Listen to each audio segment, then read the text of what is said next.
Telangana high court के justice के सुजाना ने पुलिस को पुष्पा 2 के प्रोड्यूसर बाला मांचली, रविशंकर और यर्नी नवीन को गिरफ्तार न करने की हिदायत दी है। माई3 मूवी मेकर से वाबस्ता इन दोनों ने अदालत से राहत तलब की है, जो फिल्म की स्पेशल स्क्रीनिंग के दौरान एक खातून की मौत के बाद पुलिस की जानिब से केस दाखिल किया गया था। यह अलमनाक वाकया संध्या थिएटर में 4 दिसंबर को पेश आया था।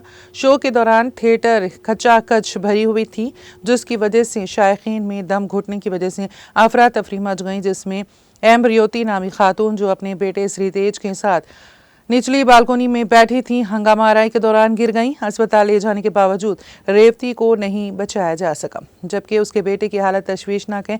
चिकड़पल्ली पुलिस ने पुष्पा 2 के प्रोड्यूसरों के साथ संध्या थिएटर की इंतजामिया, अमले, अदाकार अल्लू अर्जुन और उनकी मुहाफिजिन के खिलाफ एक केस दर्ज किया था।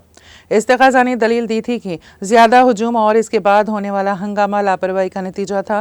ताहम प्रोड्यूसर के वकील ने दलील दी कि उनके मुवक्किल बतौर फिल्म साज इन हालात के लिए जिम्मेदार नहीं है, जो सानिह का बायस बना है। उन्होंने दावा किया कि माई3 मूवी मेकर्स एक मुमताज़ प्रोडक्शन और डिस्ट्रीब्यूशन कंपनी, जिसने अब तक 30 से ज़ायद फिल्में तैयार की हैं, इस खुसूसी शो या थिएटर के अहाते के इंतजाम में बराह रास्त मुलविस नहीं थी। प्रोड्यूसर्स ने तमाम माकूल इक़दाम किए थे, जिसमें हुकाम को मुत्तला करना भी शामिल था। वकील ने कहा, उनका किरदार फिल्म की तैयारी और तक़सीम तक महदूद था। इनसे मुजरिमाना जिम्मेदारी को मंसूब करना बिला जवाज़ है।